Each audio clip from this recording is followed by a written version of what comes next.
नामदेव जी कौन है? सिद्ध, ये जन्म से ही सिद्ध हैं।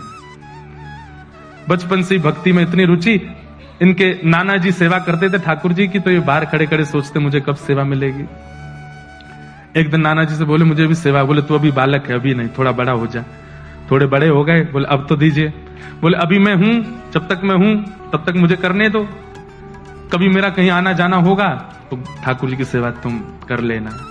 अब तो वो हर दिन अपने नाना जी से पूछें आप कब जाओगे, अब जाओगे कब?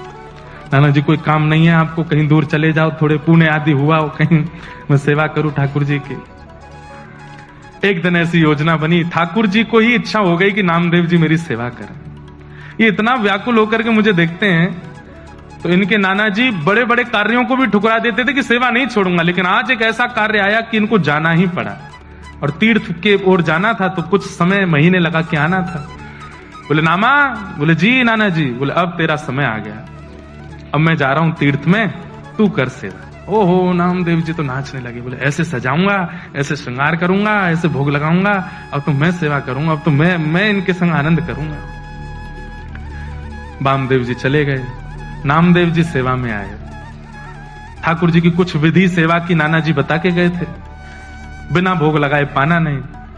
ठाकुर जी के आगे भोग पधराया, भोग पधरा करके नामदेव जी बैठ गए। बोले पाओ। ठाकुर जी चुपचाप खड़े हैं। थोड़ी देर हो गई, बोले आप पा क्यों नहीं रहे? कुछ भोग में प्रसाद में कमी है, पा लीजिए नाथ। आप नहीं पाएंगे तो मैं भी नहीं पाऊंगा। एक दिन नहीं पाया, 2 दिन नहीं पाया, तीसरा दिन आ गया।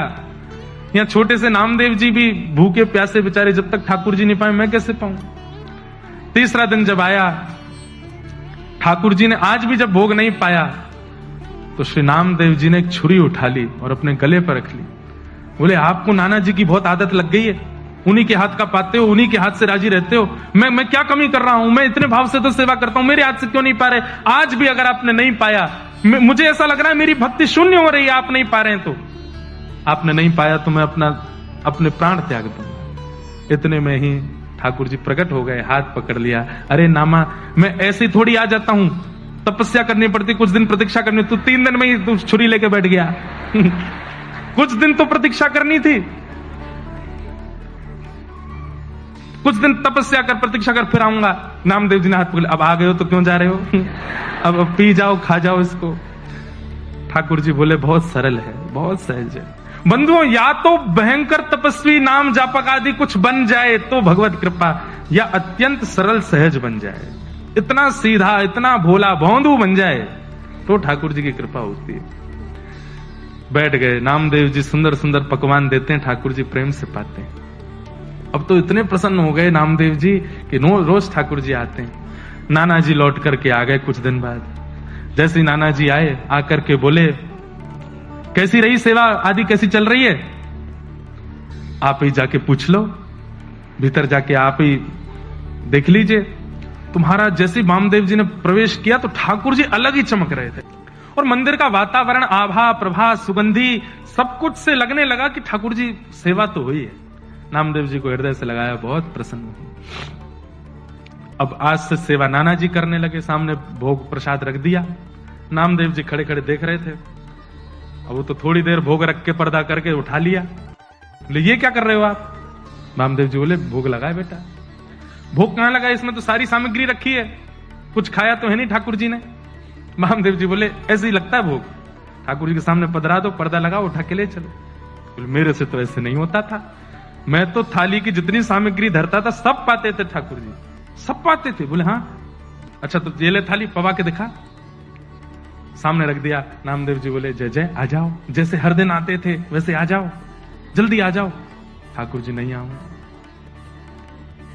2-3 बार पुकारा, नहीं आए ठाकुर जी, तो नामदेव जी को पता था तरीका, फिर से छुरी लेके आए, और छुरी लाकर के जैसे ही यहां से वामदेव जी परेशान हुए, ए नामा क्या कर? इतने में तो ठाकुर जी का हाथ प्रकट हुआ, फिर पकड़ा।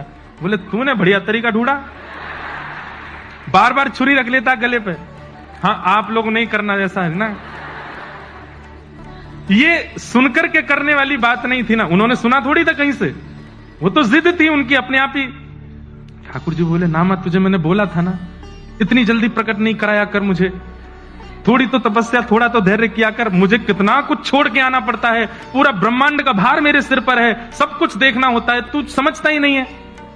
बोले अच्छा ठीक है, नाना जी को दर्शन दो। नाना जी तो वैसे ही भाव विभोर खड़े बैठे सामने, इतना जीवन निकल गया। कभी